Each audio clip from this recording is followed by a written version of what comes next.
Right, this is a little demonstration on the Norisound 110D, which is the Noris version of a dual 8 sound projector such as the Unique 800 series.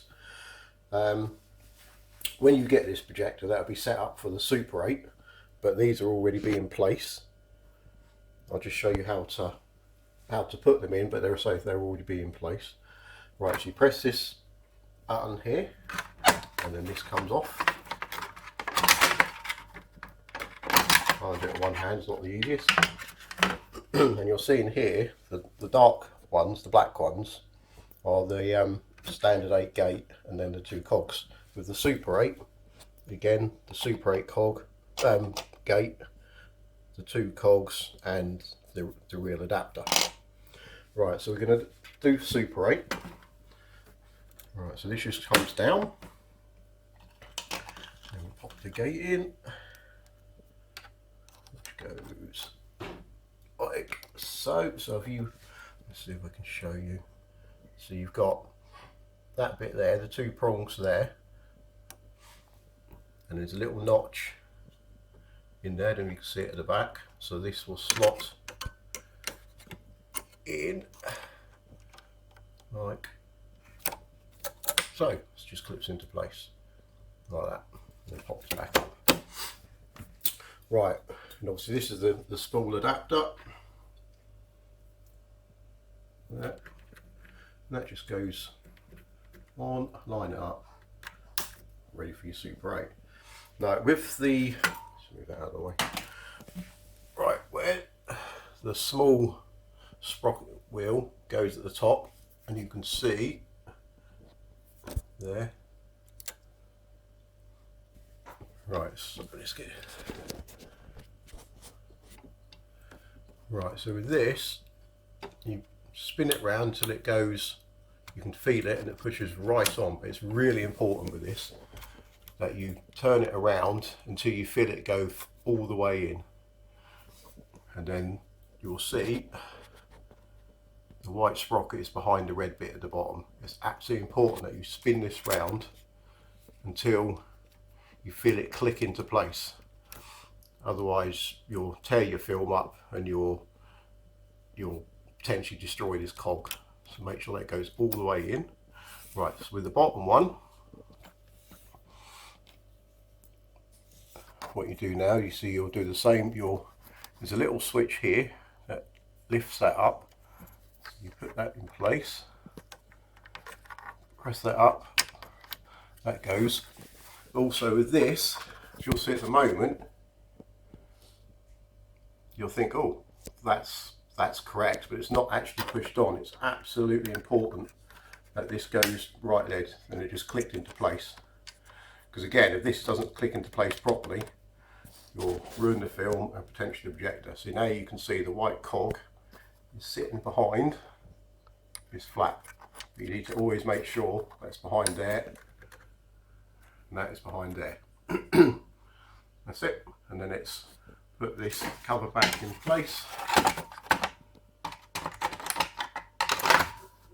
like so, and then we're good to go.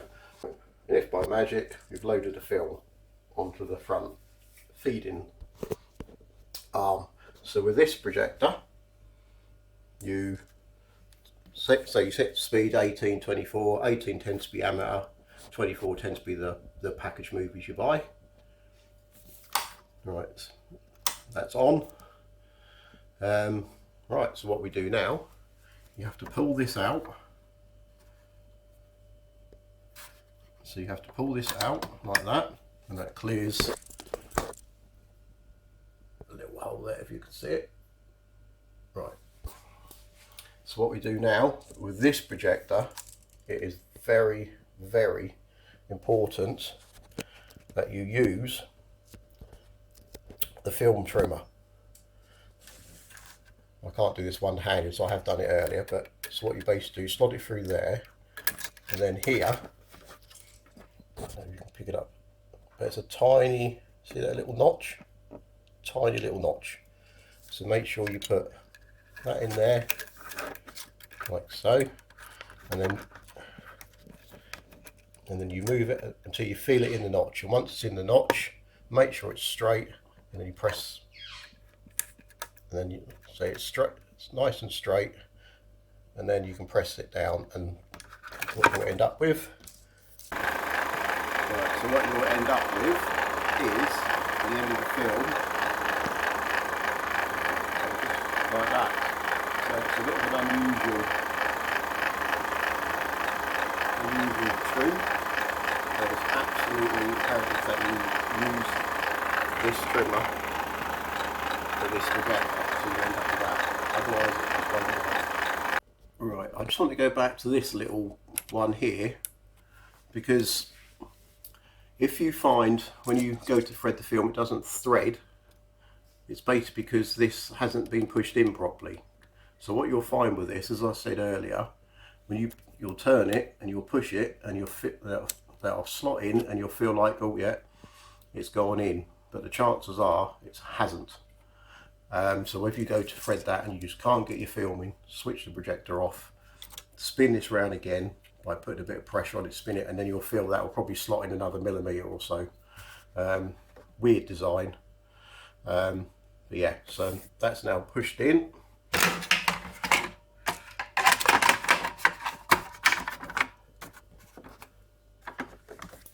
Right, so the cover's back on.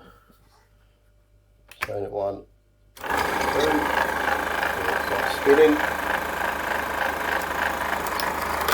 And then that takes it.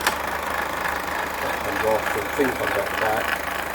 And as for this, 9 out of 10 it doesn't thread, you can see it's going all over the place.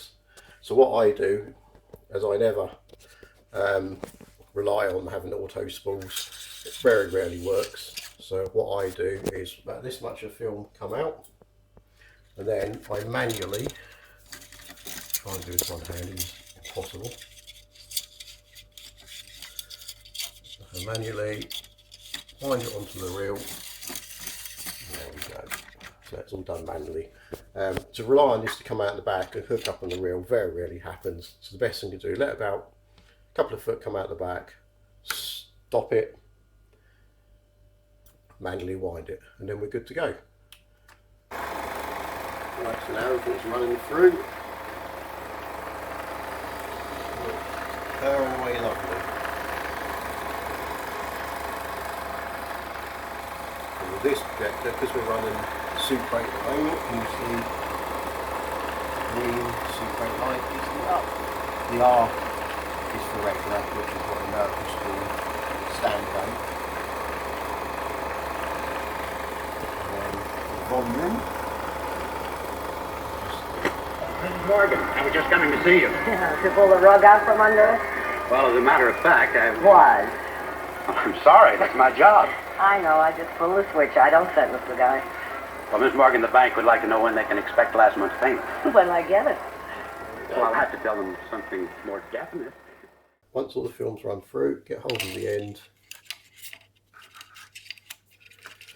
over that.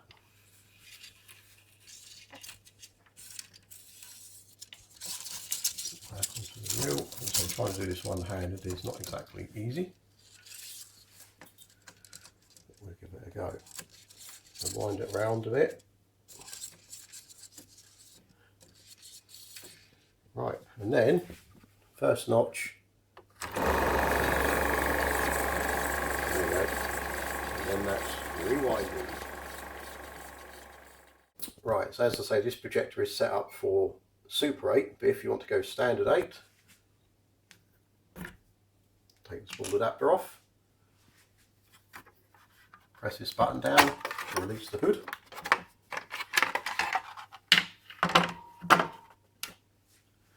Right, so you need to then take the gate out, so you just press this down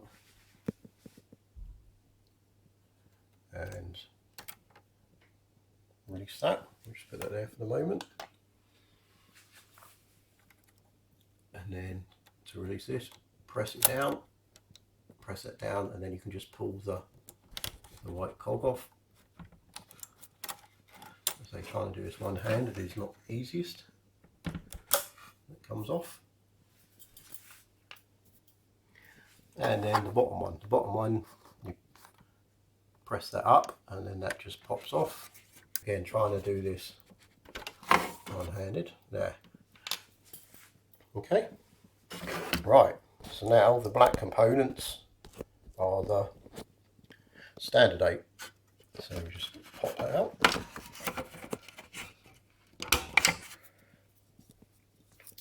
And same as the Super 8, it's basically got the 2 prongs there. You line it up with the notch in there.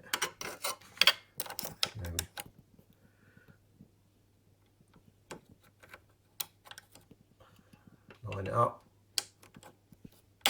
push it on, pop that back up, done. And then you've got your little, so what we do now, you have to again pop that down, turn it around,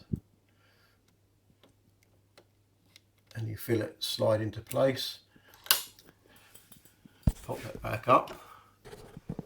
And you may think, oh, that feels like it's slid into place, but often it hasn't. So sometimes you just have to turn it again just to make sure. This one has, but it's more often when you go to put the white Super 8 one on, you think it's clicked into place, and then you think, oh, the film's not loading. And what it actually is, you need to just give it another little turn, and that'll click into place. Right, bottom one. Right, again, you lift that up, and that will then pop in. Make sure it's secure. Again, you have to make sure this is behind that, because if that accidentally lifts up, sometimes that'll pop out, and then them little sprockets on the outside of there, and it won't work. So yeah, just make sure that's there, good to go. And then put the cap back on, and this time when you press play, the arm, the figure 8 is illuminated, which is available for standard 8. Again, when using the standard 8 format, it's still absolutely so important that you use this onboard trimmer.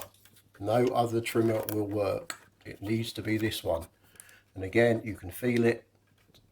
There's a little notch, and so the sprocket holds on the notch. You line this up, press that down, and you'll end up with